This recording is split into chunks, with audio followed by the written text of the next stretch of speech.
Ben ritrovati, buongiorno, diretta come sempre, prima edizione di Antena 3 Nord-Est, si parte puntuali alle 12, saremo insieme con tutte le notizie dal Veneto fino alle 13:30. Partiamo subito con questa nostra prima edizione che di fatto dà l'avvio alla settimana con il sondaggio di Ring.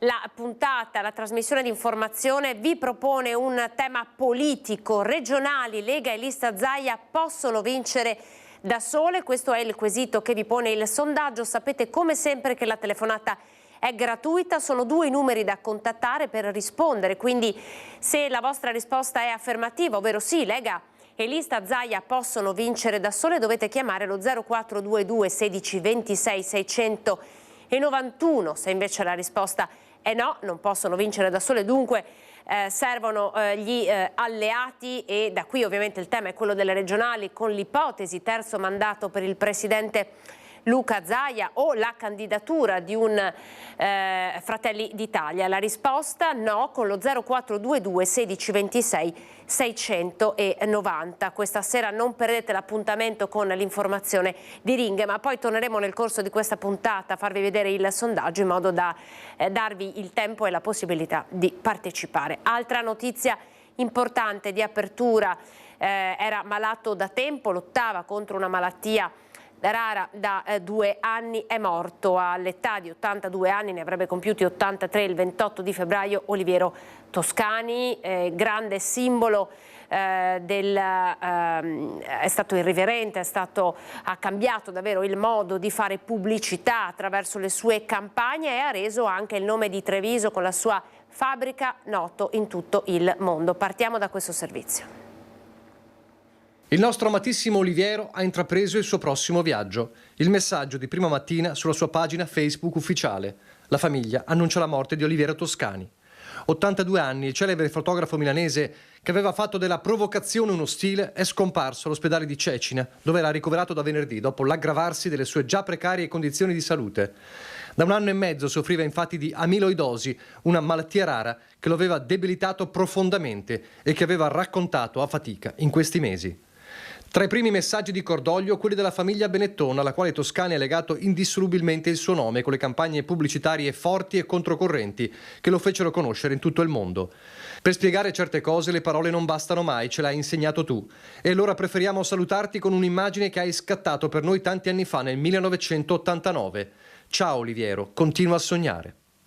Il rapporto con i Benettoni, iniziato nel 1982, terminato negli anni 2000 e ripreso tra il 2018 e il 2020, prima che la tragedia del Ponte Morandi portasse alla rottura, fu coronato anche dalla creazione di Fabbrica, il Centro Internazionale per le Arti e la Ricerca della Comunicazione con sede a Villorba. Sempre al centro dell'attenzione per le sue dichiarazioni forti, crearono forti polemiche le sue parole sui veneti ubriaconi e contro la Lega e lo stesso Zaia. Ma è proprio il governatore tra i primi a mandare oggi un messaggio di cordoglio. Rendiamo onore a una persona geniale, il messaggio di Zaia, che ha legato al Veneto lunghi anni della sua attività di fotografo e comunicatore di eccezionale capacità. Con il suo lavoro, conclude il governatore, ha di fatto cambiato i criteri basilari della comunicazione, introducendo idee singolari che, creando dibattito a vari livelli, ha contribuito a fare la fortuna dei marchi per cui ha lavorato.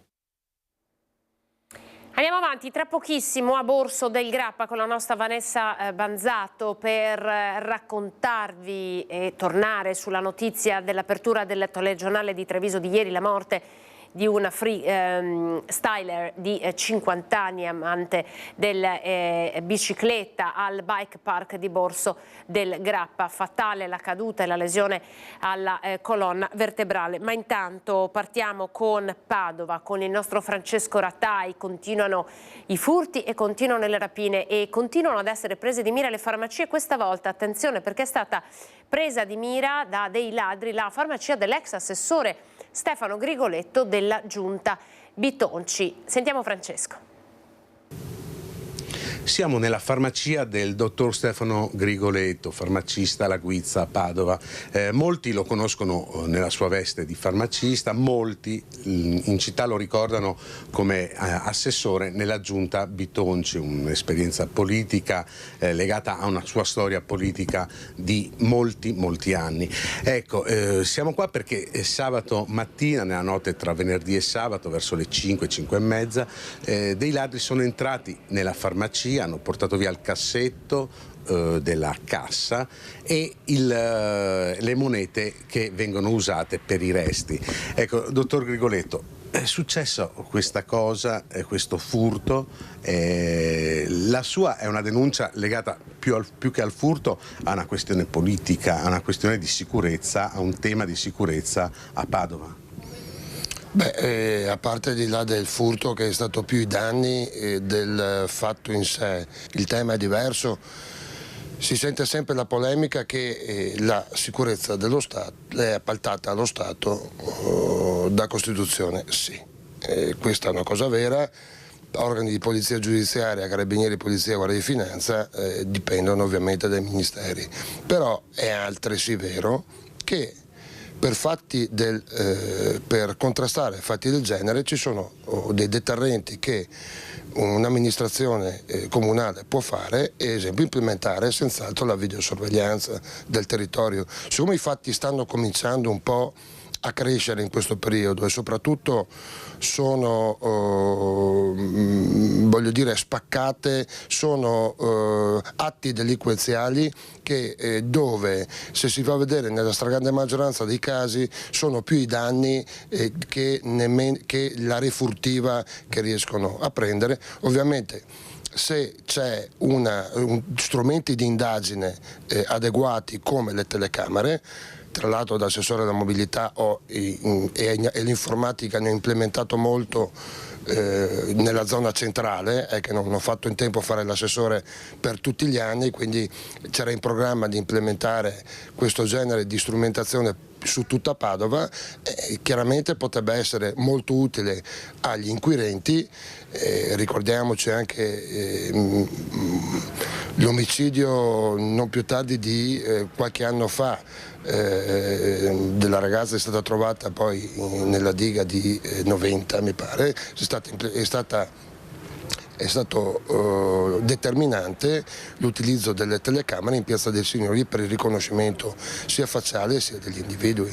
Le tracce... Quello che dice lei è, nei riguardi dell'amministrazione comunale, è ci vogliono più telecamere. Il compito dell'amministrazione comunale è implementare strumenti di rilevazione in modo tale che facilitare le indagini per trovare i responsabili di queste cose, e dall'altra parte ovviamente una città monitorata senz'altro è deterrente. Non si possono mettere le telecamere solo ai semafori per multare colui il quale va avanti con la ruota dello scooter o della bicicletta nella liga di mezzeria delle strisce pedonali come in via Manzoni. Come c'è la sicurezza stradale, c'è anche la sicurezza del cittadino. Ecco, era già successo un furto simile nella sua attività? Sì, 2015 rapina a mano armata. Quindi quello era una fattispecie diversa, potremmo dire. Ecco, ricordiamo che hanno portato via il cassetto della cassa, che da solo costa quasi 700-800 euro. Esatto, c'era il fondo cassa di 300, ma il tema non è queste cose che alla fine possono anche nella tragedia fare anche sorridere. Il tema centrale è che in questa città la sicurezza è appaltata esclusivamente al privato.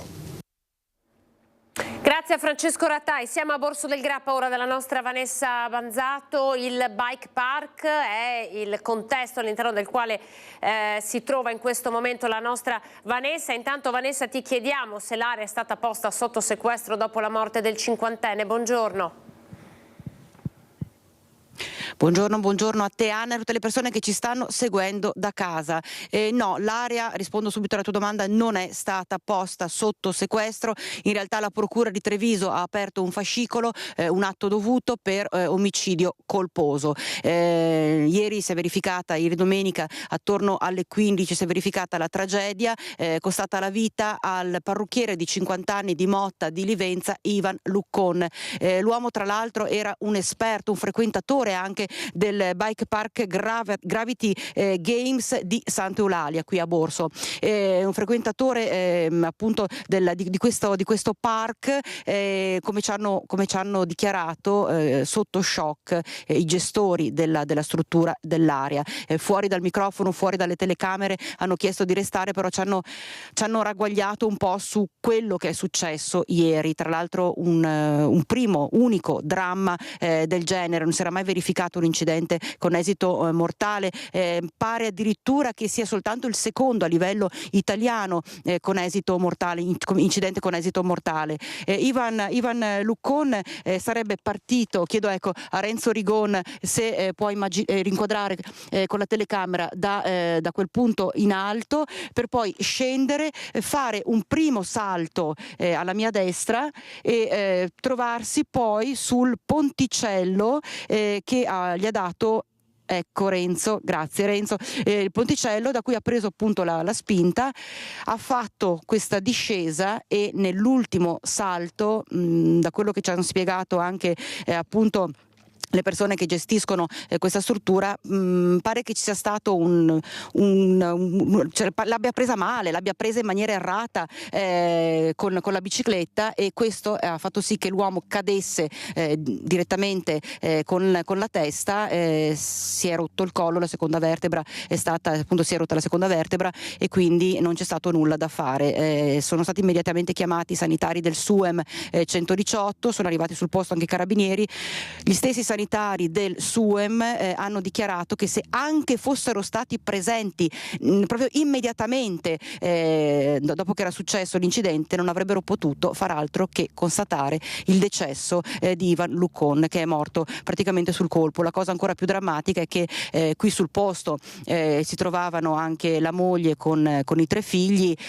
Doveva essere una domenica di festa, doveva essere una domenica da trascorrere in maniera gioiosa, tra l'altro appunto praticando uno dei suoi sport preferiti. Era un amante del surf, un amante delle arrampicate, un amante della bicicletta, un amante del kart. Insomma, a Luccon piaceva provare il brivido, però ecco, era considerato anche persona molto esperta e molto attenta. Ieri dicevano appunto i gestori che sarà stata la 4ª volta che provava questo salto.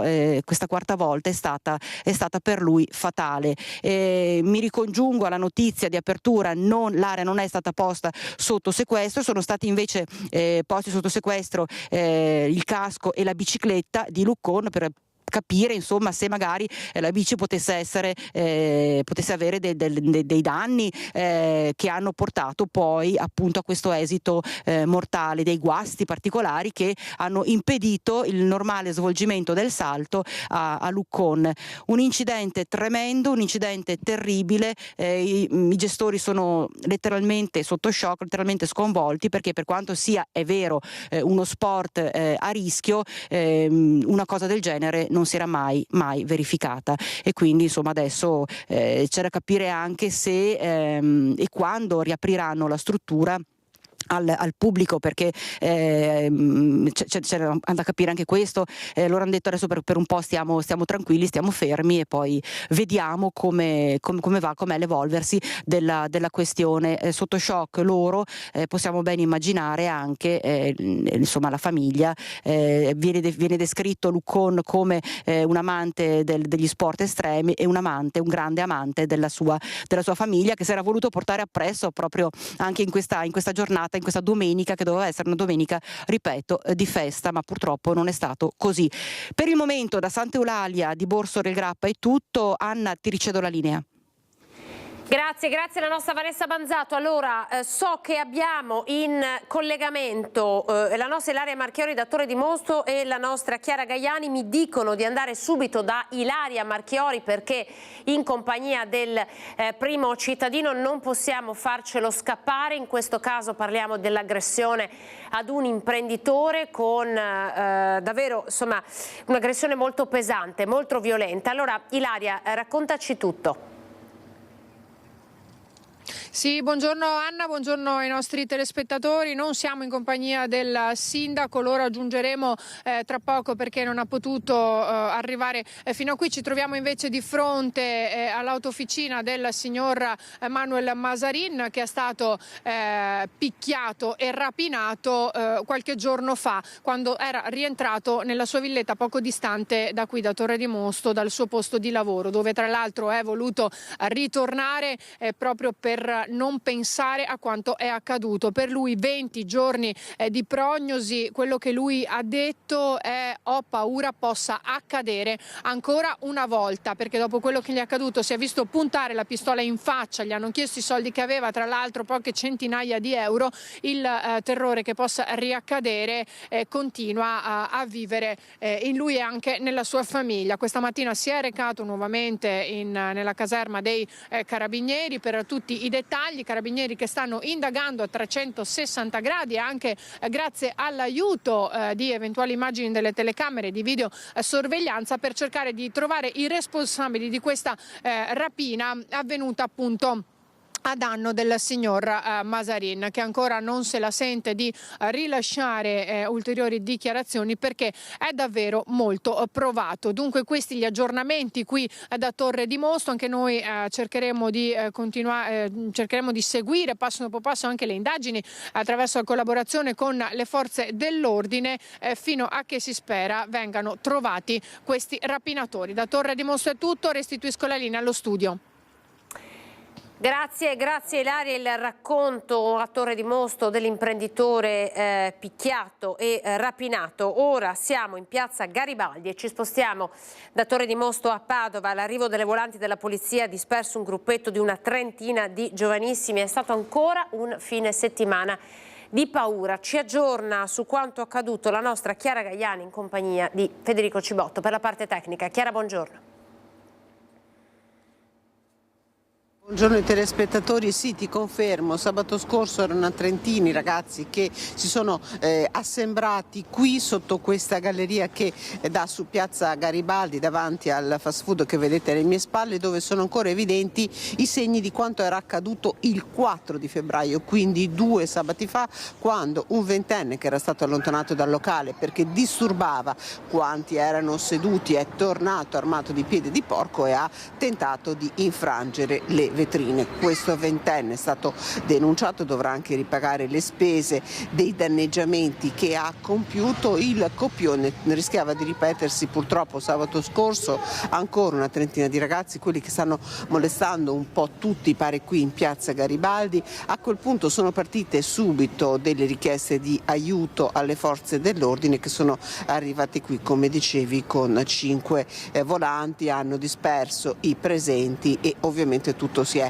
risolto in un nulla. Ma ti dico che la tensione è palpabile qui, perché abbiamo cercato di sentire alcuni baristi, alcuni esercenti della piazza. Loro, molti grandi firme, hanno l'obbligo ovviamente di non parlare e molti negozi oggi, lunedì mattina, sono chiusi, ma anche chi appunto gestisce un locale pubblico non vuole, perché spesso le vetrate sono appunto di vetro, hanno paura che ci siano danneggiamenti, hanno paura di ritorsioni, quindi c'è davvero una tensione palpabile in questa che comunque è una delle zone principali del centro, è la zona da cui si passa dalla stazione per andare poi verso le piazze, quindi è sicuramente un argomento che noi continueremo a tenere sotto controllo, su cui continueremo a darvi aggiornamenti per capire che cosa si farà. Allora direi che davvero è tutto qui da Padova. Ringrazio per la collaborazione tecnica il collega Federico Cibotto. Anna da Padova, la linea può tornare allo studio. Allora, la nostra Chiara Gaiani, grazie Chiara, da piazza Garibaldi. Avete visto, no, il weekend di tensione e poi i ladri che hanno fatto irruzione nella notte all'interno della farmacia di Stefano Grigoletto, ex assessore della giunta Bitonci. Dunque la cronaca in primo piano, e cronaca che ci porta in Alta Padovana. Siamo a San Martino di Luperi, dove non si fermano i furti in abitazione, allarmi anche via social proprio nel comune dell'Alta Padovana. Il sindaco Nivo Fiora ha lanciato un appello: bene avvisare sui social, ma attenzione, chiamate i carabinieri. Ladrinazione anche a San Martino di Lupari, tutti i colpi tentati per ora e questa ne è la prova. 4 del mattino, 2 giorni fa, sono le immagini di una telecamera di videosorveglianza condivise sui social a raccontare quanto accade. 2 persone camminano per strada, si dividono, cappuccio in testa, uno dei 2 armeggia sul cancello e riesce ad aprirlo, senza ovviamente pensare di chiuderlo, entra e sparisce. Passa circa un minuto, la seconda persona torna, si china a raccogliere qualcosa, poi entra e raggiunge il compagno. Un altro minuto e se ne vanno, le mani e gli zainetti che indossano sulle spalle vuoti. C'è preoccupazione in paese, una preoccupazione condivisa anche dal sindaco Nivo Fior. L'invito ai cittadini, naturalmente, oltre a segnalare sui social per avvisare magari qualche vicino di casa o comunque il resto della cittadinanza, anche a denunciare i fatti ai carabinieri e alla polizia locale, naturalmente negli orari di servizio, ma sempre ai carabinieri, perché queste segnalazioni possono essere molto utili. A San Martino di Lupari è operativo il sistema di videosorveglianza con il Target System, ricorda il primo cittadino. Per questo è fondamentale avvisare i carabinieri. L'invito è veramente a fare sinergia comunità per cercare di limitare al minimo questi fenomeni. Allora andiamo avanti con la cronaca che ci porta nella Marca trevigiana, rapino a mano armata al supermercato Prix di via Castellana. Ricorderete sabato eravamo a San Vito di Altivole con la rapina a mano armata alla CRAI, potrebbe addirittura trattarsi della stessa banda, le forze dell'ordine sono sulle tracce dei malviventi. Vediamo il servizio. Dacci i soldi. Si sono presentati in 3 armati di fucile d'assalto, passamontagna chiaro calato sui volti davanti alla cassiera del Prix di via Castellana a Treviso poco prima della chiusura del supermercato. Erano circa le 20. La minaccia "fai presto, comportati in modo normale". Senza dire nulla la donna ha consegnato tutto il denaro presente mentre uno dei 3 banditi ne cercava altro nella cassa vicina. È stato questo il movimento sospetto che ha allertato un collega della donna e che allarmato si è fatto avanti per far desistere la banda, fuggita poi a gambe levate. Attimi eterni di paura e sgomento. I 3 si sono infilati in una Panda Cross gialla guidata da un complice e sul posto, dopo l'allarme, è arrivata la volante della polizia che, sentiti i dipendenti e il direttore, si è messa sulle tracce dell'auto, trovata poi abbandonata poco distante dall'esercizio. Le ricerche hanno svelato si trattasse di un mezzo rubato in giornata nei pressi di Maserada. Nelle prossime ore sarà ascoltata anche la commessa, vittima della rapina, ancora sotto shock, per acquisire altri elementi utili a identificare la banda.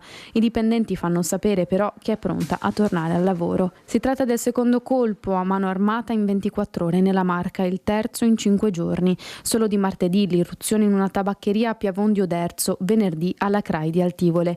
Sui fatti indagano anche i carabinieri impegnati a cercare elementi comuni ai vari episodi.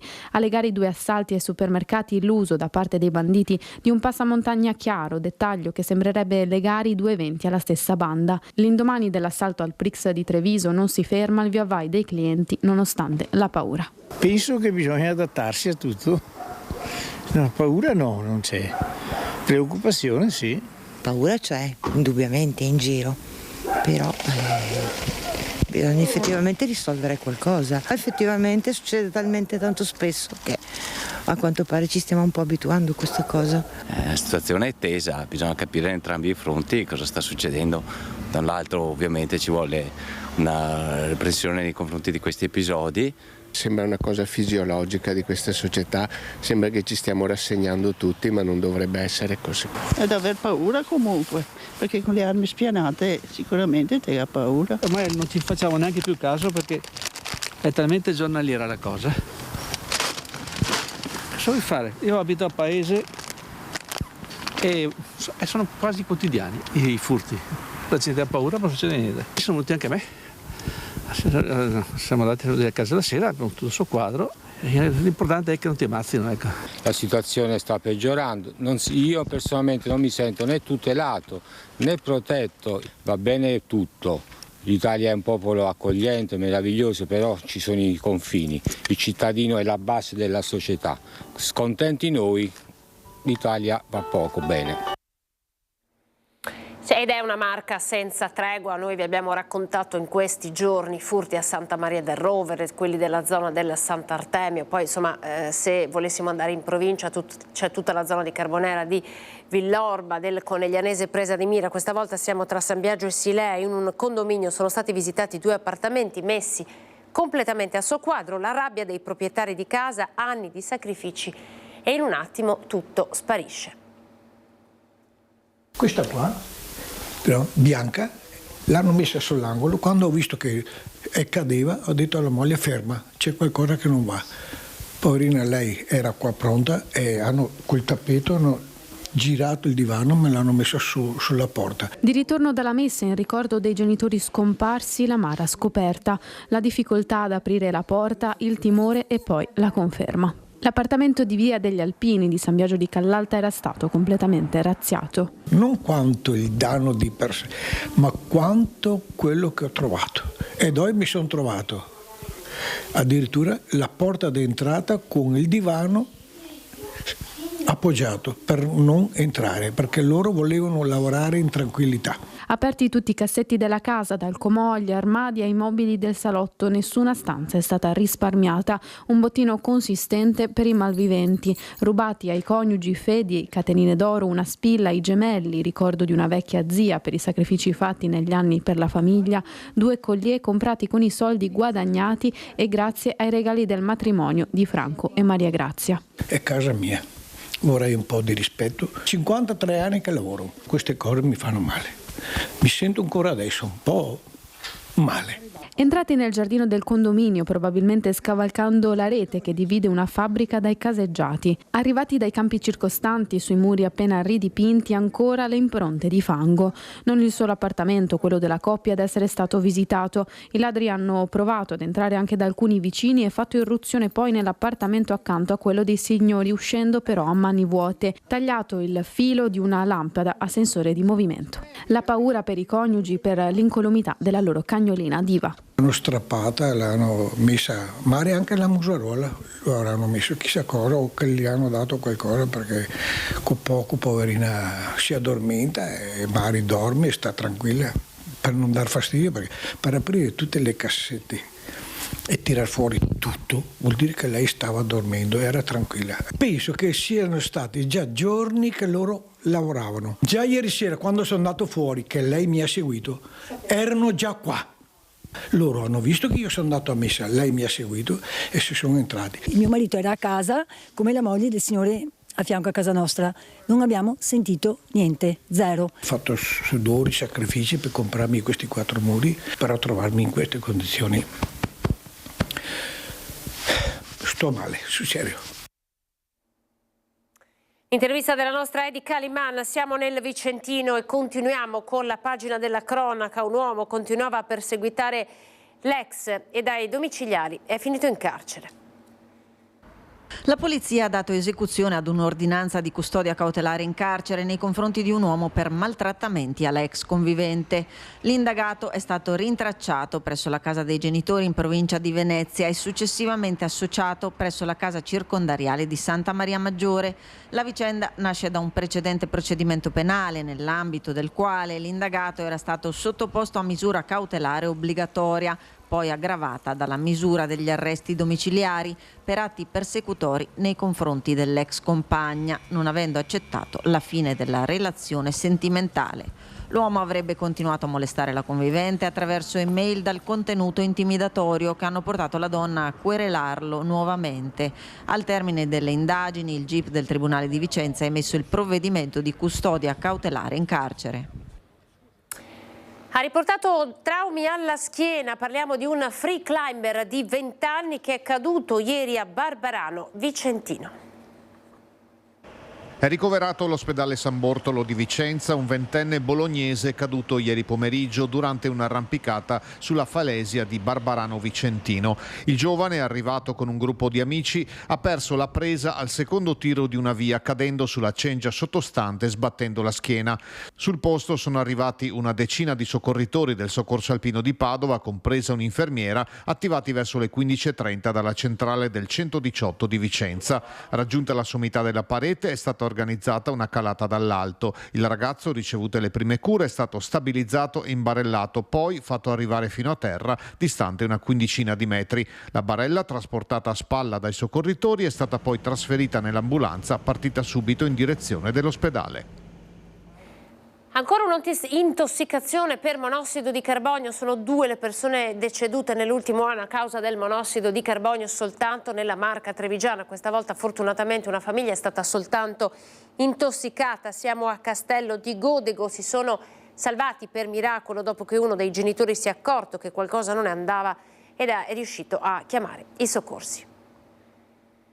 Un'intera famiglia, mamma, papà e 4 figli intossicati dal monossido di carbonio, tragedia sfiorata nella notte a Castello di Godego, presumibilmente a causa del malfunzionamento di una termocucina. L'allarme è scattato alle 2:30 quando uno dei genitori si è reso conto che qualcosa non andava, fortunatamente prima che le esalazioni potenzialmente letali sterminassero l'intera famiglia. Subito sul posto sono arrivati i vigili del fuoco ed i sanitari del 118, tratti in salvo mamma e papà ed i 4 figli. Il più piccolo ha 8 anni, gli altri 17, 20 e 22. Ad accusare i sintomi più pesanti dell'intossicazione da monossido il 17enne. Tutti sono stati trasportati all'ospedale di Castelfranco per le cure del caso. Fortunatamente, dopo alcune ore di osservazione ed ossigenoterapia, l'intera famiglia è stata dimessa. Inibito l'uso dell'abitazione fino al ripristino dei sistemi di riscaldamento e ventilazione secondo le norme vigenti. Quello della famiglia di Castello di Godego è l'ennesimo caso di fuga di monossido di quest'inverno,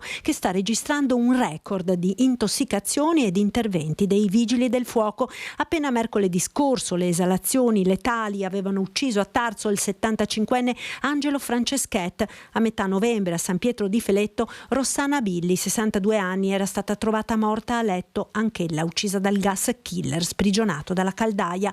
Ed in queste giornate di freddo intenso i vigili del fuoco rinnovano l'appello alla periodica manutenzione di impianti e canne fumarie. Relativamente agli impianti, una volta l'anno la manutenzione. Su questo non ci sono soluzioni, non ci si può, tra virgolette, sostituire a un tecnico manutentore. Quello è un affidamento che bisogna fare a una ditta specializzata che viene lì, ti fa il controllo dell'impianto e ne certifica il fatto che l'impianto funziona correttamente, così anche la canna fumaria.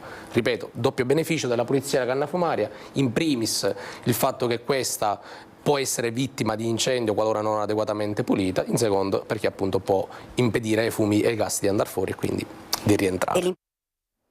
Allora, prima di andare in pubblicità vi ricordo il sondaggio che vi propone Ring nella puntata di questa sera, sondaggio dedicato alla politica con le regionali in primo piano. Lega e lista Zaia possono vincere da sole? Secondo voi?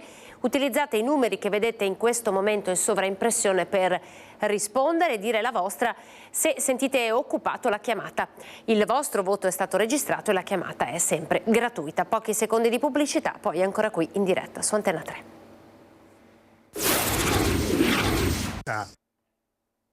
Prima edizione di Antenna 3 Nord-Est, buongiorno, ben ritrovati, ancora buon inizio di settimana a voi. Un'ultimissima ci porta nel Padovano, siamo nel comune di Selvazzano, prendiamo in prestito la pagina del Gazzettino.it che la posta per primo l'aggressione ai danni di un barista di 27 anni massacrato di botte, si legge, da 2 uomini, è stato arrestato uno dei 2 che ha 32 anni, mentre l'altro aggressore è ricercato. Il barista di 27 anni è ricoverato in ospedale a Padova, ma pare sia gravissimo, ancora ignote le motivazioni di questo gesto. E poi ci spostiamo dal nostro Omar Costantini, che si trova in diretta dal Centro Ricerche Sismologiche, perché ieri vi abbiamo dato la notizia di una scossa di magnitudo 3.8 e 4 proprio a Udine, che è stata fortemente sentita anche in Veneto, in particolar modo nel Bellunese. Omar, buongiorno, ben ritrovato, raccontaci che cosa è accaduto. Sì, buongiorno, prendiamo la linea dal Centro Ricerche Sismologiche di Via Treviso qui a Udine. Ringraziamo Matteo Picozzi che è il direttore della struttura udinese per parlare di questo evento sismico negli ultimi giorni, proprio nella zona tra Ampezzo, Raveo, tra la Val Tagliamento, tanto per essere chiari, e l'inizio della Carnia, si sono sviluppate questo sciame sismico. Allora, direttore, chiaramente passo a lei la parola perché rispetto a me ne conosce vita, morte e miracolo. Bene, grazie, buongiorno. Sì, abbiamo avuto venerdì una prima scossa di magnitudo 3,7 a circa 4 km di profondità, seguita domenica ieri da questo terremoto di magnitudo 3,9, quindi leggermente più grande, a profondità di circa 7 km. È un'area che conosciamo bene, sismicamente attiva, ha un'alta pericolosità a causa di forti terremoti storici che conosciamo essere avvenuti nell'area, in particolar modo quello del 1700 di magnitudo 5.7 e quello del 1794 di magnitudo 6, quindi la pericolosità dell'area è molto alta. Noi nel corso dei monitoraggi che facciamo da molti anni vediamo che in modo abbastanza sistematico si verificano delle sequenze sismiche con sismicità appunto diffusa e magnitudo generalmente intorno a 4 come magnitudo massima. La cosa importante da sottolineare, direttore, è che sono tutte comunque scosse che hanno una breve durata, nel senso che una manciata di secondi. Allora, sì, un terremoto di magnitudo circa 4 appunto ha una durata molto limitata, fortunatamente non causa danni alle strutture, ma si ha un risentimento da parte della popolazione che ovviamente si spaventa per lo scuotimento del suolo e delle strutture. Poi lei dobbiamo sottolineare anche l'incubo purtroppo dell'Orcolat, il famosi periodo maggio-settembre in Friuli, insomma, sono indimenticabili. Ogni volta che c'è una scossa, insomma, la mente torna a gioco forza a quel periodo. Quante sono le centraline e comunque gli strumenti posizionati in zona per monitorare, in tempo zero quello che accade? Allora, noi come centro di ricerche sismologiche gestiamo una rete di circa 40 stazioni sismiche.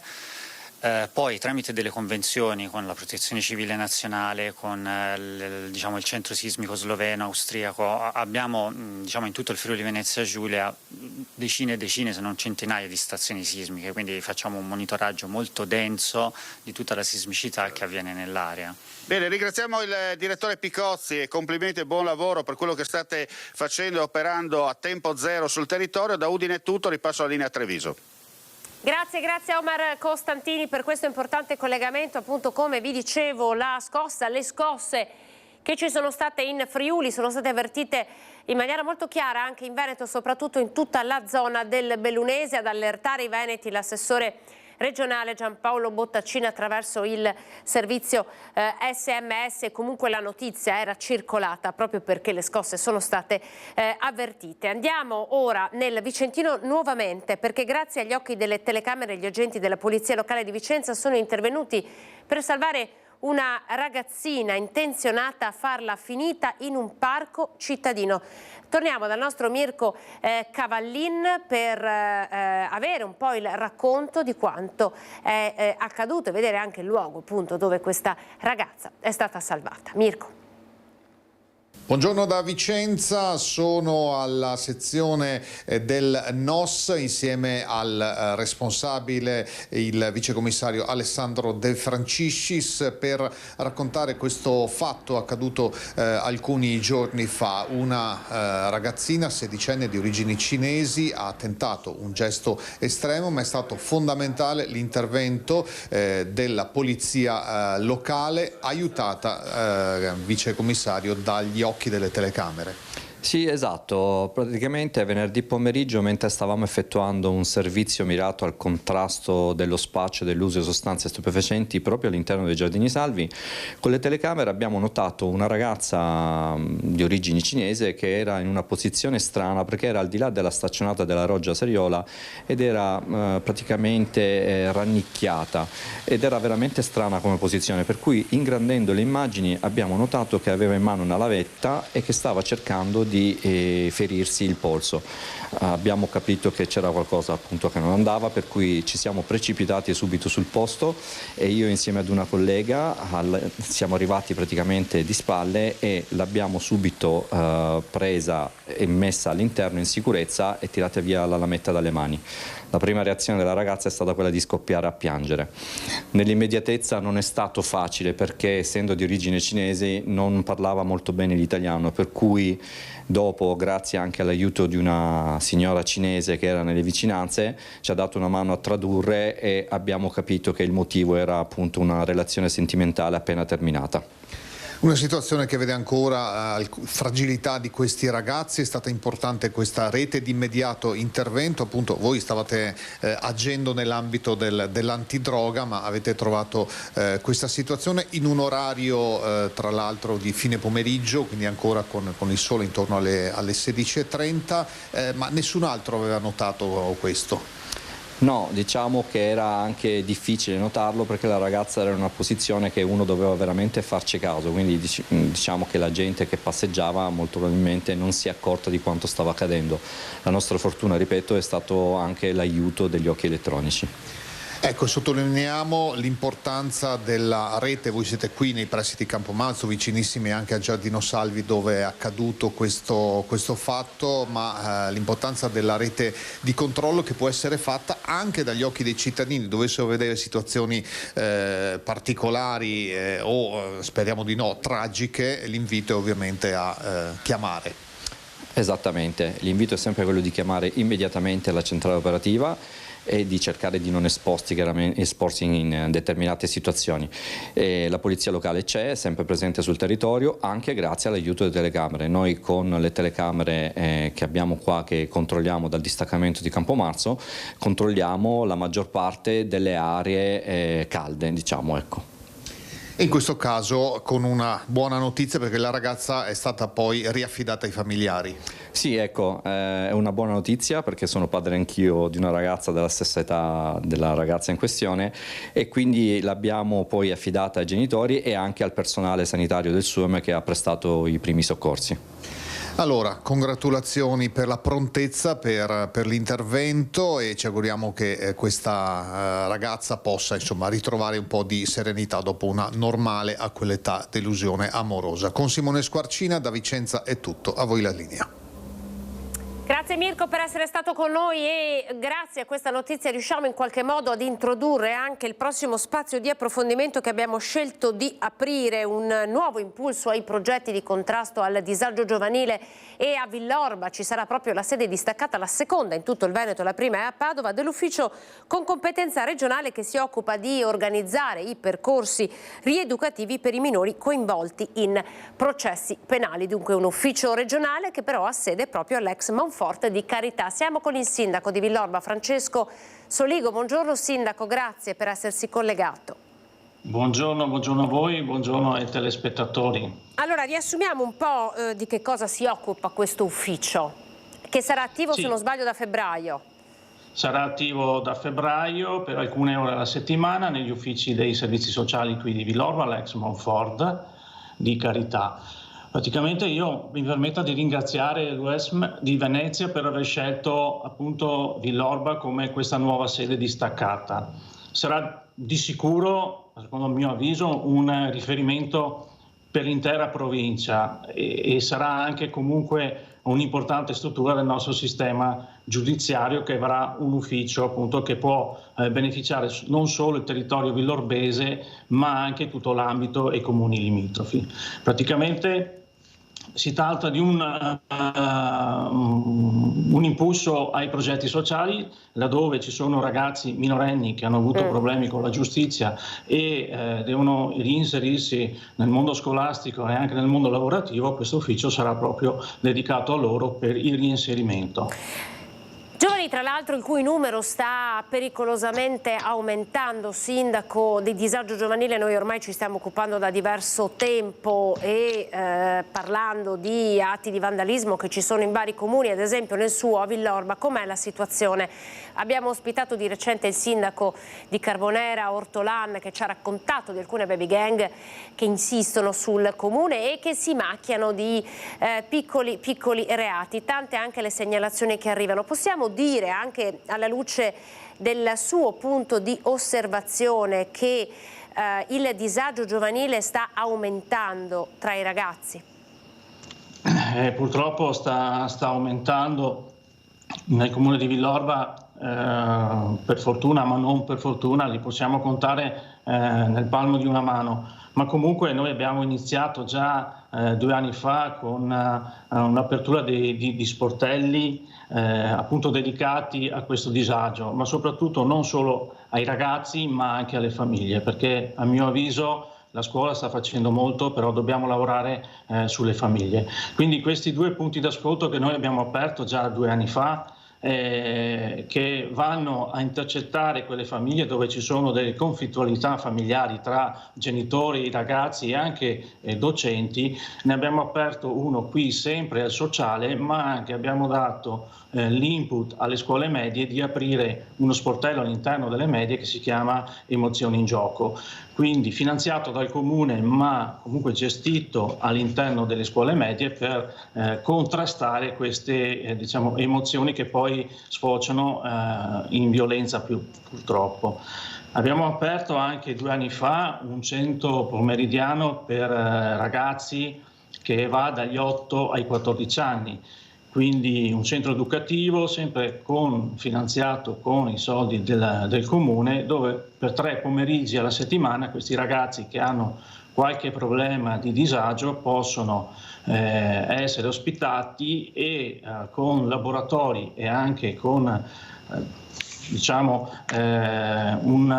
un'educazione scolastica possono accedere a questo centro e perlomeno non sono in giro per le strade a fare diciamo quello che non dovrebbero fare. Senta, 8-14, un'età sensibile, abbiamo visto che anche insomma l'età dei ragazzi che manifestano insomma forme di disagio si sta notevolmente abbassando, quindi lei dice proviamo a creare degli spazi per intercettare questi ragazzi, ma ovviamente sta a questi ragazzi e alle loro famiglie invitarli a partecipare, quindi partecipare, corretto?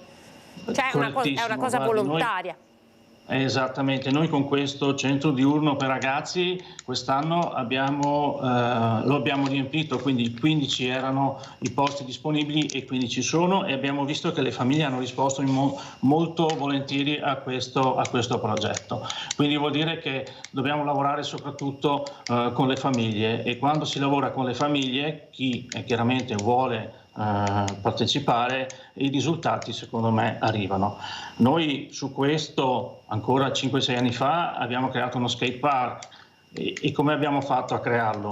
Abbiamo fatto un sondaggio attraverso le associazioni, attraverso le parrocchie, di quello che i giovani che non fanno sport abituali cosa mancava qui a Villorba, e da quel sondaggio è nato uno skate park. Quindi questi sport da strada voglio condividere con voi che noi abbiamo 250 iscritti a questo skate park. Adesso stiamo sempre all'interno di questo skate, stiamo facendo un nuovo campo da basket, perché anche questo è stato chiesto dai ragazzi, quindi credo che se facciamo rete tutti assieme, scuola, famiglie, istituzioni, il disagio secondo me si può contrastare o prevenire. Quindi insomma un bel esempio che arriva da Villorba che sceglie magari di dare priorità agli spazi per i ragazzi a seconda delle loro richieste, piuttosto perché insomma la coperta è corta, no? Noi stiamo anche raccontando di vari tagli che ci sono stati in manovra, immagino che anche il suo comune sia stato colpito da diversi tagli e quindi quando le casse piangono è necessario fare delle scelte, le vostre scelte sono in questa direzione. Le nostre scelte sono sport, politiche giovanili e famiglia. A quanto dovrete fare a meno? Di quanto dovrete fare a meno? Lei è già riuscito a quantificare quanto meno vi arriverà? Siamo intorno ai 70.000. Insomma, una cifra alta, si fanno tante cose con 70.000 euro, sindaco. Si fanno tante cose, soprattutto si possono investire appunto in politiche giovanili o in settori dove appunto c'è bisogno di un occhio di riguardo, soprattutto sul sociale. Allora, ricordiamo, apertura a partire da febbraio ex Montforte, ricordiamo tra l'altro che, l'ho detto in apertura, è la seconda sede in Veneto, quindi potrebbe accogliere anche altri ragazzi fuori dalla Marca?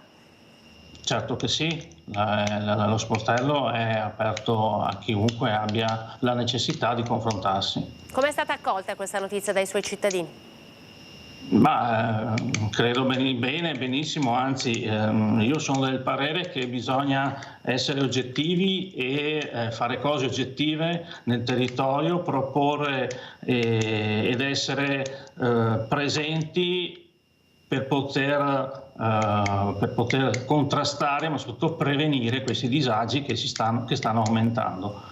Un'ultimissima domanda sempre per restare a tema, l'abbiamo fatta anche a qualche suo altro collega, no? A volte un comune può utilizzare lo strumento dei lavori socialmente utili per magari far scontare una pena, diciamo, se così si può dire, a dei ragazzi che si sono macchiati di atti di vandalismo, ad esempio all'interno del proprio comune.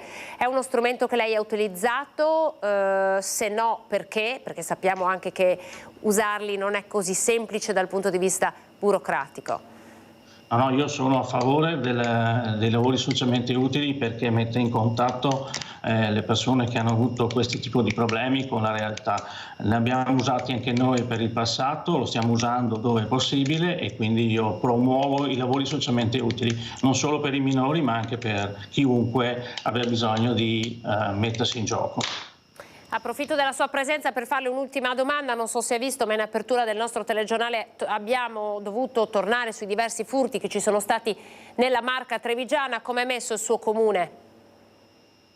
Prego, è la domanda, scusi perché non mi sono collegato. Domanda legata ai furti, ne stiamo dando conto di diversi colpi in appartamento tra San Biagio di Callalta, tutto il Coneglianese, Carbonera, Silea, sono tantissimi comuni colpiti, volevamo un po' capire com'è la situazione da voi.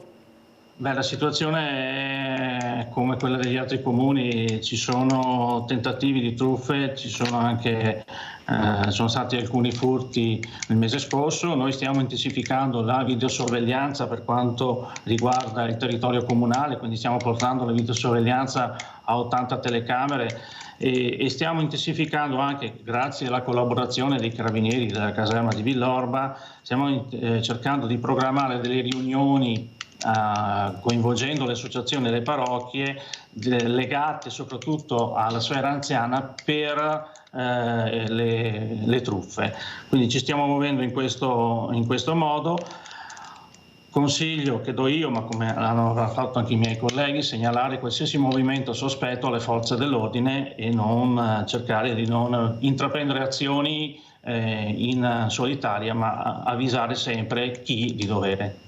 Sì, questo è importante, l'abbiamo specificato anche noi all'interno di un nostro servizio dove appunto un primo cittadino diceva sì sui social, ma insomma la cosa importante è avvisare ma poi soprattutto anche denunciare, anche perché il numero delle denunce che fa fede anche quando vengono fatti i bilanci, no, delle forze dell'ordine annuali. Grazie Sindaco Francesco Soligo per essere stato con noi in nostra compagnia, buon lavoro ovviamente a lei e al nuovo ufficio che prende sede proprio nel suo comune. Grazie. Grazie, buona giornata. Arrivederci. In tema di disagio giovanile andiamo a Carbonera. Quasi ogni giorno raccontiamo di atti vandalici e violenze e bullismo da parte dei giovani. È un fenomeno che alla cooperativa Alternativa Ambiente pare abbiano dato risposta con un esperimento. Protagonisti 2 minori violenti affidati agli educatori per 5 settimane di lavoro nei campi. Siamo a Carbonera.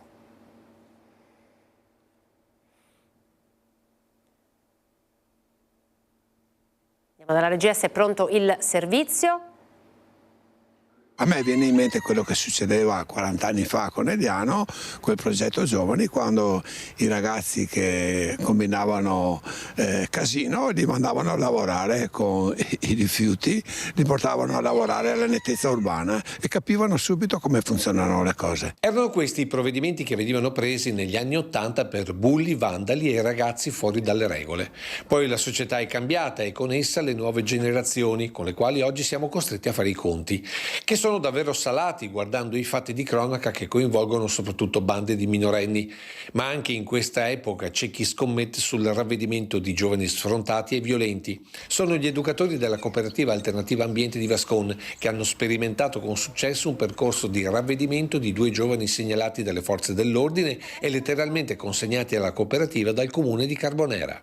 Quest'estate abbiamo accolto per 5 settimane 2 ragazzi di 14 e 15 anni appunto del comune di Carbonera e dopo le prime resistenze appunto hanno iniziato ad impegnarsi e hanno visto attraverso il lavoro nei campi l'opportunità che gli stavano offrendo, insomma quella di cercare di imparare da chi collaborava con loro, che aveva commesso degli errori a volte molto gravi, che l'opportunità, il poter cambiare era ancora nelle loro possibilità. Fagli capire a che cosa si va incontro quando si infrangono le regole, affiancandoli ad ex detenuti o a reclusi in regime di semilibertà. Le loro testimonianze hanno creato un forte impatto sui giovani bulli, che si sono dimostrati del tutto inconsapevoli delle conseguenze legate alle loro azioni. Oltre a questo, sottolineano gli educatori, di base c'è un'inconsistenza familiare tra genitori e tra questi e la scuola, cancellando di fatto all'adolescente ogni riferimento autorevole sul quale costruire la propria crescita. I nuovi modelli diventano così i coetanei più forti, più spregiudicati, e infrangere le regole diventa un esercizio di autostima personale che poi crolla quando si entra nella spirale dei giudizi e delle condanne. Per la cronaca, dopo 5 settimane i 2 minorenni hanno ripreso il ciclo degli studi, lasciando il liceo per un istituto tecnico che stanno frequentando con profitto. Una bella soddisfazione per gli educatori e una ricetta da applicare anche ad altri casi del genere. E solo sperimentando che un'altra possibilità c'è, questi ragazzi possano ritornare nella retta via, ecco, diciamo così. E l'esempio di persone che in passato hanno fatto certi errori molto simili ai loro può essere molto significativo. Restiamo nella Marca trevigiana, andiamo a Resana. È stata prenotata da un gruppo consigliere di minoranza una sala della biblioteca per la proiezione di un documentario sui bambini del Donbass accusato di essere filorusso. L'ambasciatore ucraino in Italia scrive a sindaco e presidente di regione per far annullare l'evento. Vediamo. Mentre a Roma il presidente ucraino Volodymyr Zelensky incontrava capo di Stato e di governo italiani, l'ambasciatore in Italia Jaroslav Melnik inviava al presidente della regione Luca Zaia, il primo cittadino di Resana Stefano Bosa, una missiva in cui viene chiesto esplicitamente l'annullamento della proiezione del documentario lunedì 13 gennaio nella biblioteca del paese I bambini del Donbass, prodotto, si legge nella lettera, di propaganda del canale filorusso Russia Today. Per ora non ho elementi per revocare, perché ripeto, per noi il comune è solo una concessione di una sala a un consigliere comunale, quindi non ho ancora elementi per revocare la sala. Lo dico sinceramente, se potessi revocarla, se ho gli elementi per revocarla la revoco subito, perché Mazzorato, il consigliere Mazzorato, come sappiamo, ha le sue idee con quel gruppetto che lo segue. Ferma la posizione del sindaco Bosa. Non vedo nulla di pericoloso rispetto a quanto mi ha detto lo stesso Mazzorato, perché effettivamente l'ho avvisato che ha la responsabilità di cosa viene detto e cosa viene fatto in quella sala, visto che sono state avvisate le forze dell'ordine, quindi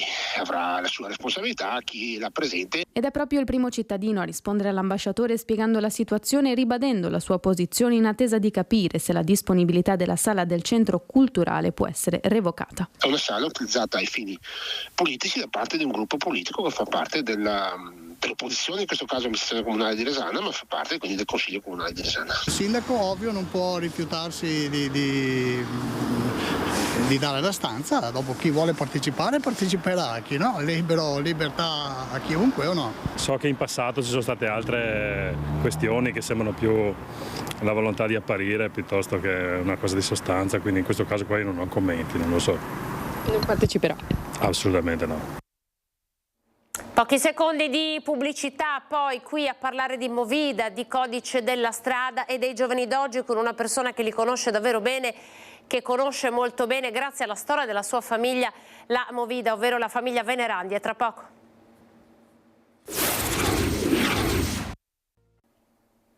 Prima edizione di Antena 3 Nord-Est, buongiorno, ben ritrovati, lo vedete a fianco a me, ci ha raggiunto in studio, l'avevamo in qualche modo un po' anticipato prima della pubblicità, l'imprenditore dello spettacolo più conosciuto nella Marca trevigiana, la famiglia Venerandi, qui rappresentata da Giannino. Grazie per essere con noi Giannino, ad aver accettato il nostro invito, buongiorno. Buongiorno, grazie dell'invito che ho accolto molto volentieri. Allora, da sempre come imprenditori dello spettacolo voi avete insistito molto sulla prevenzione, sulla sicurezza stradale, poi vi faremo vedere anche delle campagne davvero quasi shock importanti che sono partite proprio dai vostri saloni da ballo. Da sempre voi siete stati sensibili a questo tema. Allora io farei un passo indietro Giannino, perché vorremmo capire quanto questo nuovo codice della strada sta influenzando anche usi e costumi e modi di vivere la movida in discoteca. Però partiamo dal sondaggio, dall'inchiesta della nostra Marta Marangon fatta tra i clienti però raggiunti ieri in città a Treviso, e poi veniamo da lei per capire invece lei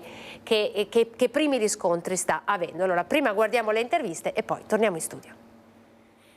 Sicuramente, anche perché comunque è importante quando ci si mette alla guida rispettare il limite imposto per legge, quindi assolutamente sì.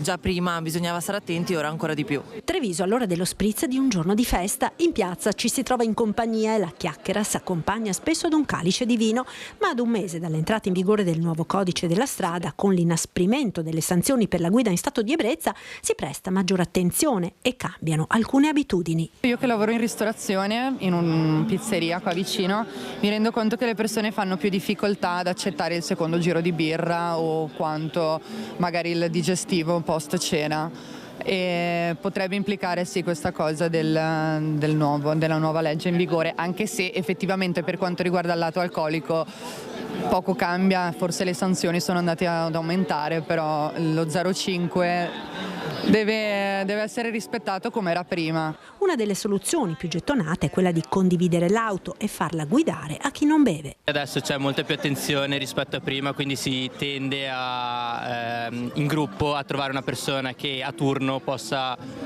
in qualche modo tutelare quello che adesso non è più tutelabile, no? È una persona, diciamo, che fa un sacrificio, poi a turno ogni volta si cambia e secondo me non pesa su quello che è la serata, ci si viene incontro. Uno non beve, quindi bisogna fare macchinate di gruppo, oppure se si beve qualcosa fuori ci si limita a un solo bicchiere e basta. Come prima si fa un po' più di attenzione, se qualcuno beve si sa che qualcun altro non berrà e guiderà l'altro, oppure si va a piedi, quindi diciamo è cambiato poco. Non bevo tanto e quando bevo non guido, e quindi di solito gestisco così, ecco, il bere e il guidare.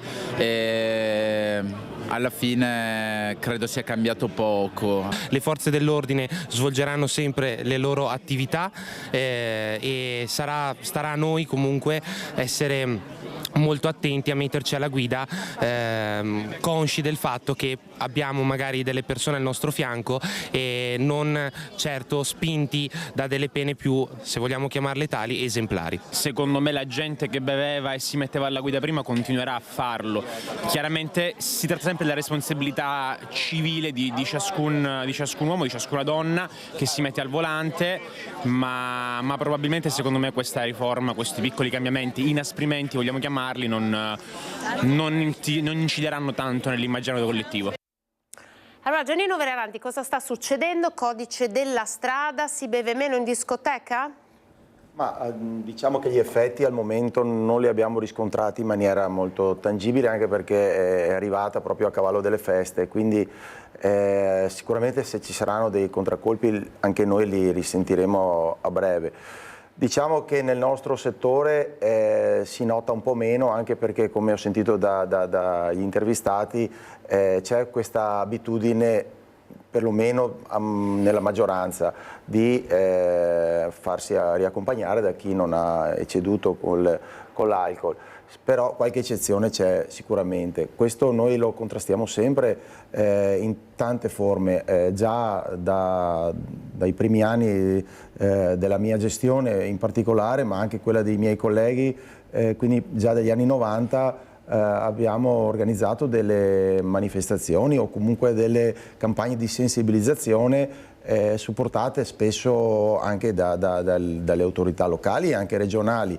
Ricordo una in particolare nel 2007, si chiamava Rientro Sicuro, e lì partecipava già l'attuale presidente della regione Luca Zaia e il presidente della provincia dell'epoca anche Leonardo perché, insomma, Muraro. lui aveva una lunga esperienza, no, all'interno dei locali della movida, sì. Lo ricordano tutti come Pierre, quindi anche una persona che molto ha sensibile. conosciuto molto bene ed è molto sensibile, esatto, a questo Certo, tipo di... E già lì avevamo organizzato questa campagna di sensibilizzazione che era partita in tanti locali, esponendo all'esterno dei locali stessi delle autovetture incidentate in maniera molto vistosa.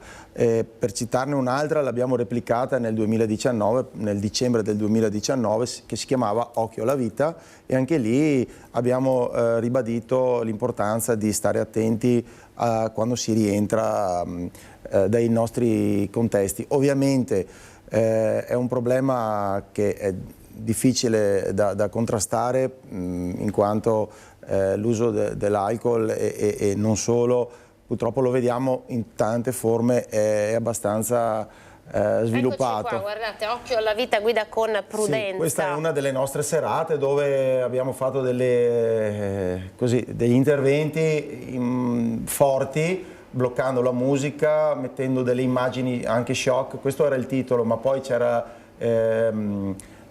tutto il contesto con il video e con l'annuncio che facevamo ai ragazzi. Vedi, erano tutti attenti, spiegavamo sempre di divertirsi con testa, perché è importante per noi di rivederli, quindi vogliamo che vadano a casa in sicurezza, e questo per noi è sempre stata una delle priorità.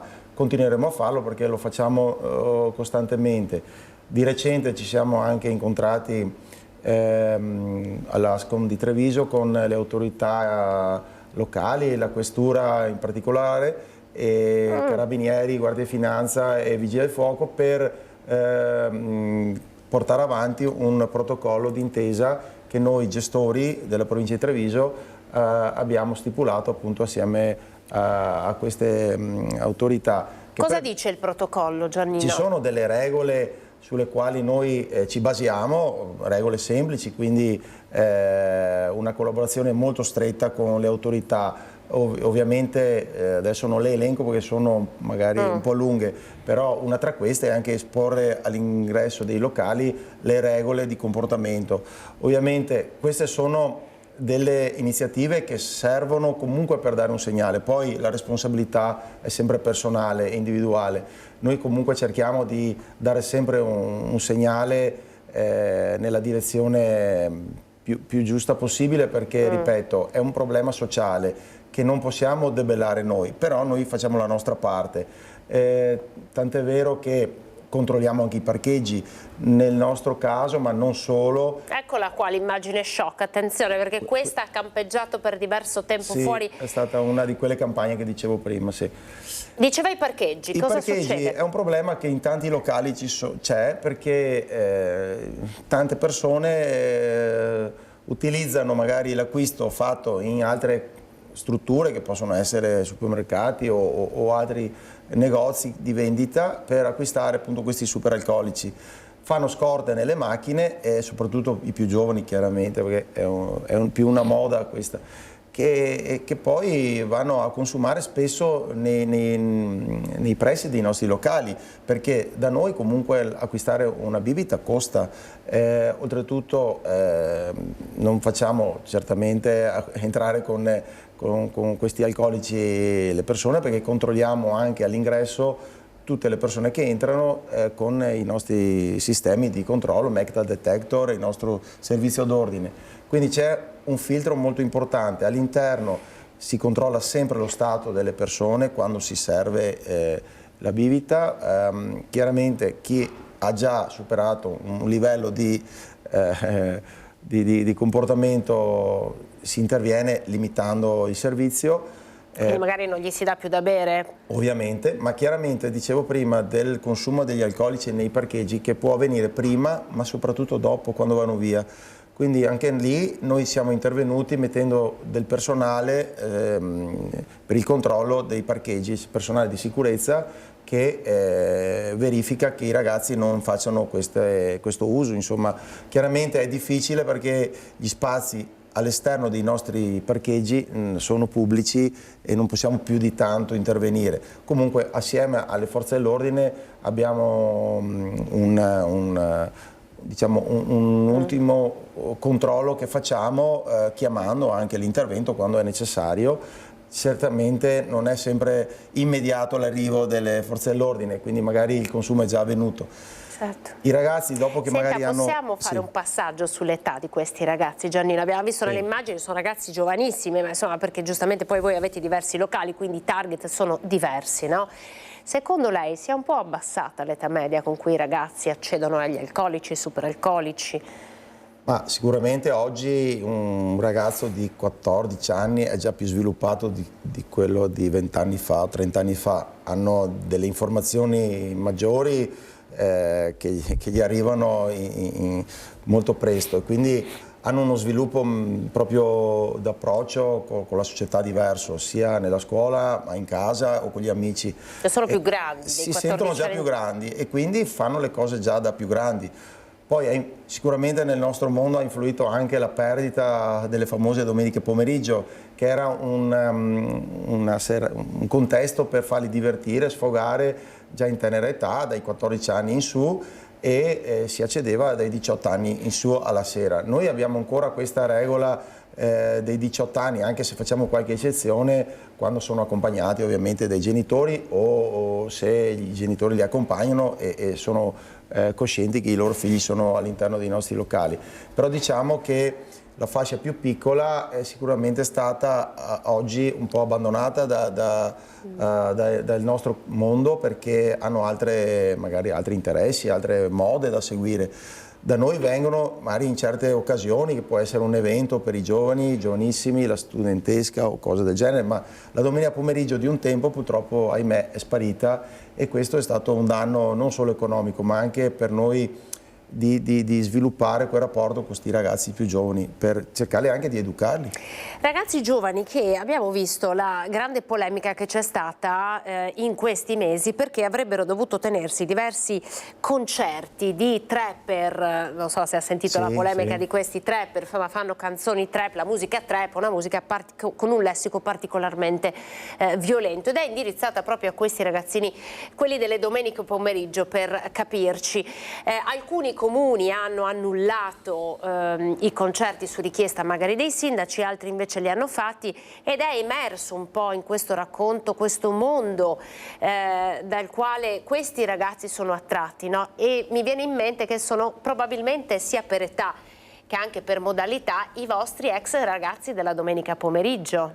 Sicuramente questo è un tema abbastanza... Cosa ne pensa di questi? È un tema importante e anche talvolta difficile da affrontare per noi, perché siamo tra l'incudine e il martello, si dice così nel nostro gergo tecnico, ovvero abbiamo un mondo della discografia che si è evoluto, che ha fatto un business importante su questo mondo, di questo tipo di musica, che personalmente a me non piace, purtroppo è la moda degli ultimi anni. Il Covid poi ha favorito ancora di più questo tipo di sviluppo di musica da strada, la chiamerei io, dove anche chi non è un cantante è stato proiettato nel mondo della musica e grazie ai social ha spopolato soprattutto nei ragazzini, perché il linguaggio che è stato usato era molto nudo e crudo,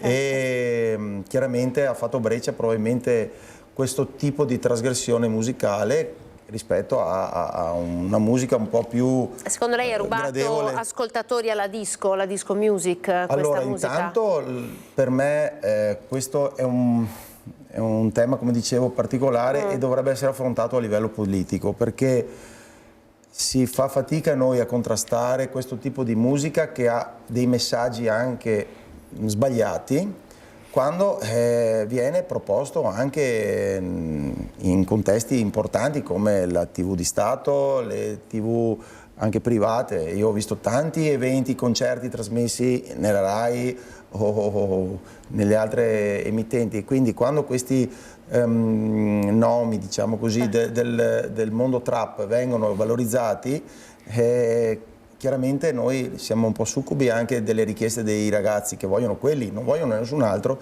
quindi siamo costretti a fare anche forzatamente delle volte degli eventi con questi nomi. Io ne ho fatto uno di recente con Tony F, che è stato poi bandito dal Comune di Roma. Da me, devo dire, ha avuto uno spazio molto breve, parliamo di una trentina di minuti scarsi, e ha proposto le hit sue, che sono anche le più facili, però so che lui, come altri, hanno anche delle canzoni con dei testi un po' sbagliati. Ha richiamato tanta gente? Ha funzionato bene, adesso c'è stata un'esplosione di tanti nomi di vario genere su questo mondo, penso si stia anche un po' consumando questa moda a breve, lo spero, perché così possiamo riprendere un po'.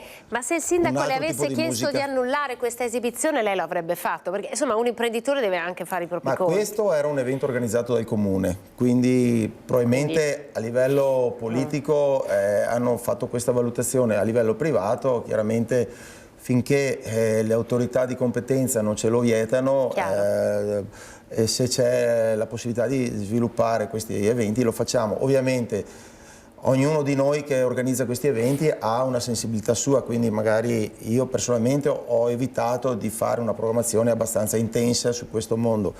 Mi sono limitato a qualche nome, proprio quelli più, secondo me, più commerciali, usiamo questo tema. Certo. Dopodiché, ripeto, il mondo della discografia che oggi si testa sui canali digitali, quindi per tutti lo fa da padrone Spotify, se guardiamo la classifica lì, in testa ci sono loro.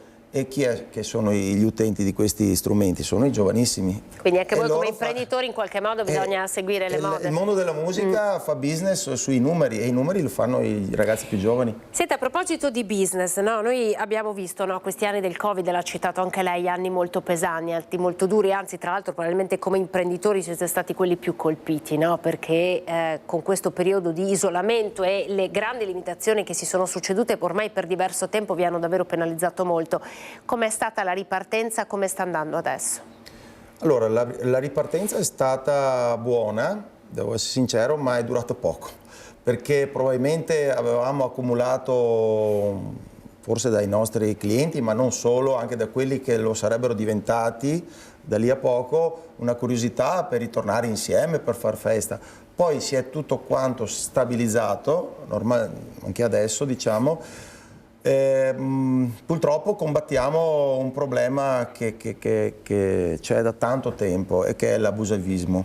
Nel tempo di Covid si è sviluppato ancora di più, quindi noi rispettavamo le regole, eravamo chiusi e c'era un proliferare di feste abusive, di feste in capannoni, in qualsiasi contesto purché non fosse ufficiale. Magari col tam tam sui social. Esatto, no? e continua tuttora. Noi stiamo combattendo questo fenomeno assieme alle autorità di competenza e segnaliamo tutto quello che vediamo proliferare nei social.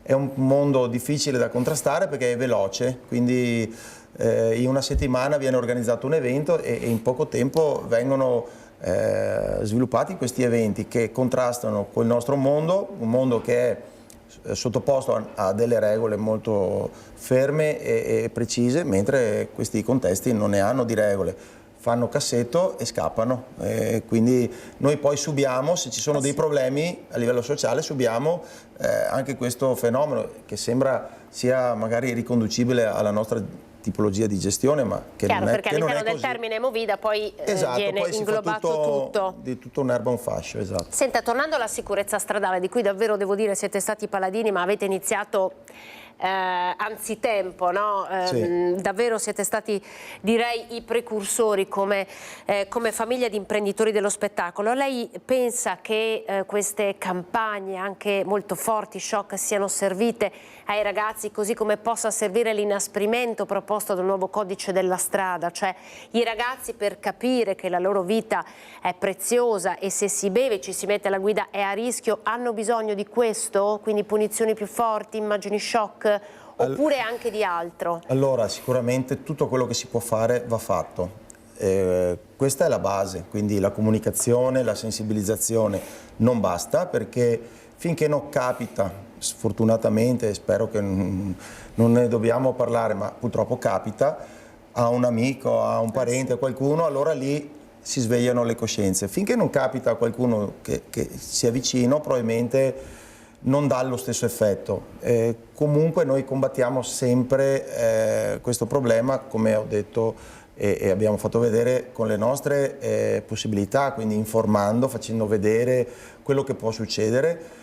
Certamente se ci fosse un testimonial o più di uno che prendessero in mano questo tema e lo facessero diventare una moda, cioè il fatto di divertirsi e di eventualmente bere, perché bere comunque fa parte del nostro mondo, cultura, no? Della e la cultura sia dei più giovani ma soprattutto anche per gli adulti. Bere è importante, però l'importante è farlo con il dovuto modo, e questo è probabilmente frutto di una cultura che dobbiamo cercare di imprimere nella testa delle persone, quindi bere con consapevolezza, cercando di non esagerare, e se si è in gruppo far utilizzare l'auto a chi non ha bevuto. Noi abbiamo anche di recente promosso gli alcolici classici, che adesso hanno proposto delle formule con grado zero praticamente, quindi ci sono dei gin, che anche le birre, che sono senza alcol, hanno lo stesso gusto praticamente, chiaramente non hanno la forza dell'alcol come la principale, diciamo, ma questa formula secondaria vedo che può iniziare la usano, pian pianino, la chiedono? Deve diventare una moda anche lì.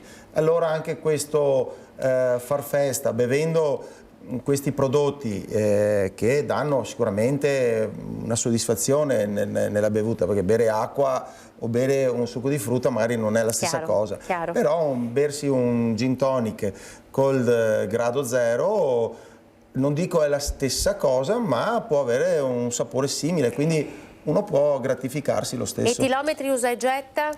Noi l'avevamo fatto anni fa assieme alla Polizia Stradale, che aveva proposto questo, diciamo, servizio all'esterno del locale con questo alcol test usa e getta. Oggi noi non lo stiamo ancora utilizzando, penso lo faremo, perché da sempre abbiamo all'ingresso gli etilometri, quelli che si può soffiare dentro direttamente, quindi si vede lì nella macchinetta il grado alcolico, e vedo che lo stanno usando da sempre, quindi finché ho questo strumento penso non sia proprio necessario, però andremo anche lì a intensificare questa diciamo proposta che vogliamo dare, perché uno si controlli. Ma che ci fa rendere conto di quanto importante sia, no? di che grande differenza ci sia tra un ambiente controllato dove appunto ci si può fare un alcol test una volta usciti, e un ambiente abusivo in cui si va a ballare ma poi si può essere in balia davvero di qualsiasi tipo di conseguenza. E poi anche ballare è un termine che a me piace molto, perché è nato da lì il nostro mondo, cioè il ballo. Oggi purtroppo le persone, quelle più adulte, sono ancora legate a questa cultura, i più giovani devo dire un po' meno, e purtroppo la trap, come si parlava prima, è una musica più da ascolto, più da contestazione, più da concerto, da star lì a guardare, ascoltare, che da divertirsi. Ecco perché a me non piace, perché i ragazzi vengono un po' distratti da questa musica e non sempre li vedo ballare, divertirsi come facevano negli anni 90 o i primi anni 2000. Divertirsi veramente. Giannino Venerandi, grazie, è stato prezioso davvero averlo qui con noi in questa ventina di minuti in cui davvero abbiamo parlato di tantissime cose, ma abbiamo provato a scattare insieme una fotografia della Movida oggi, no? Di come sono cambiate le cose, ricordando anche davvero il vostro grande impegno per la sicurezza stradale, che unico, devo dire, nel suo genere qui nella Marca Certamente abbiamo questa responsabilità, abbiamo dei locali grandi, anche un po' meno grandi. Oggi purtroppo sono diminuiti perché nel tempo la condizione anche per il nostro mondo è cambiata, si sono sviluppate mode diverse, quindi abbiamo subito anche noi un freno nel nostro settore. Però per noi che siamo ancora qui cerchiamo sempre di fare il nostro lavoro facendolo con responsabilità e dando anche un contributo come nelle campagne che stiamo discutendo. Grazie Giannino Venerandi per essere stato con noi, e a voi telespettatori per averci seguito. Prima edizione termina qui e torna puntuale domani alle 12. Sapete che l'informazione sarà a partire dalle 18:30 con il telegiornale del Veneto, poi Venezia e Treviso a seguire. Ancora grazie per essere stato con noi. Buon proseguimento di giornata in compagnia di Antenna 3. Arrivederci.